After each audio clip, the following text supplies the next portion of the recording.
राजा वीर प्रताप, जिनका नाम दूर दूर तक गूंजता था, न्याय में अडिग, दान में महान और अपने राज्य के लिए पिता के समान। एक शाम जैसे ही सूरज ढल रहा था, राजा अपने महल के विशाल बगीचे में टहल रहे थे।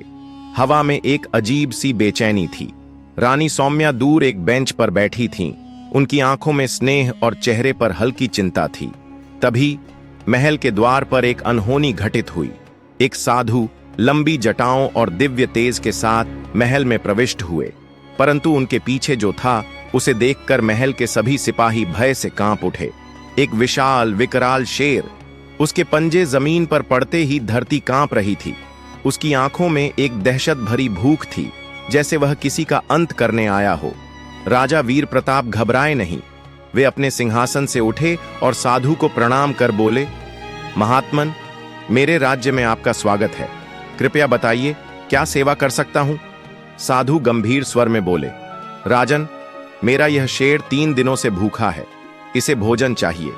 राजा ने तुरंत सेवकों को आदेश दिया, जंगल से भेड़ बकरियां लाओ, जितनी चाहिए, इस शेर का पेट भरो। लेकिन तभी शेर गरजा, मुझे जंगल का मांस नहीं चाहिए, मुझे केवल मानव बच्चे का मांस चाहिए। महल में एक गहरा सन्नाटा छा गया। रानी सौम्या की सांसें अटक गईं। हर कोई स्तब्ध रह गया। राजा वीर प्रताप के चेहरे पर कठोरता आ गई, लेकिन उनकी आंखों में करुणा झलक रही थी। महात्मन, यह असंभव है।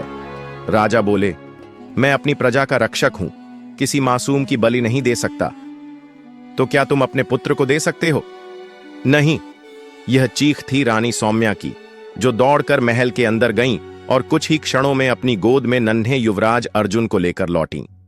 राजकुमार अर्जुन सिर्फ 6 वर्ष का था। उसके गोल मटोल गाल, मासूम आंखें और नन्हे नन्हे हाथ, जैसे कोई नन्हा कलीदार फूल हो। रानी उसे सीने से चिपकाए रो रही थीं। नहीं, मैं अपने बेटे को मरने नहीं दूंगी। राजा ने गहरी सांस ली। रानी, यह केवल हमारा पुत्र नहीं, यह पूरे राज्य का युवराज है। अगर मेरे बेटे के बलिदान से एक निर्दोष परिवार बच सकता है, तो मैं पीछे नहीं हट सकता। राजकुमार ने अपनी बड़ी बड़ी आंखों से अपने माता पिता को देखा। पिताश्री, माताश्री, आप रो क्यों रहे हैं? उसने नन्ही आवाज में पूछा। रानी का कलेजा कट गया। राजा ने युवराज के सिर पर हाथ फेरा।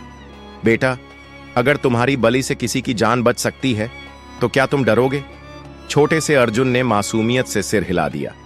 नहीं पिताश्री, मैं कभी नहीं डरता। तलवार उठी। समय थम गया। राजा ने कांपते हाथों से तलवार उठाई। उनकी आंखों से आंसू छलक पड़े। रानी सिसक रही थी। महल के हर सेवक की आंखें गीली थीं। युवराज मुस्कुरा रहे थे। पिताश्री, मैं सो जाऊंगा ना? उसने भोलेपन से पूछा। राजा की उंगलियां थरथरा गईं। जैसे ही तलवार नीचे गिरने वाली थी, साधु और शेर के शरीर से तेजस्वी प्रकाश निकला।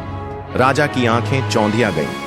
पूरा महल दिव्य प्रकाश से भर गया और सामने खड़े थे स्वयं भगवान श्री कृष्ण।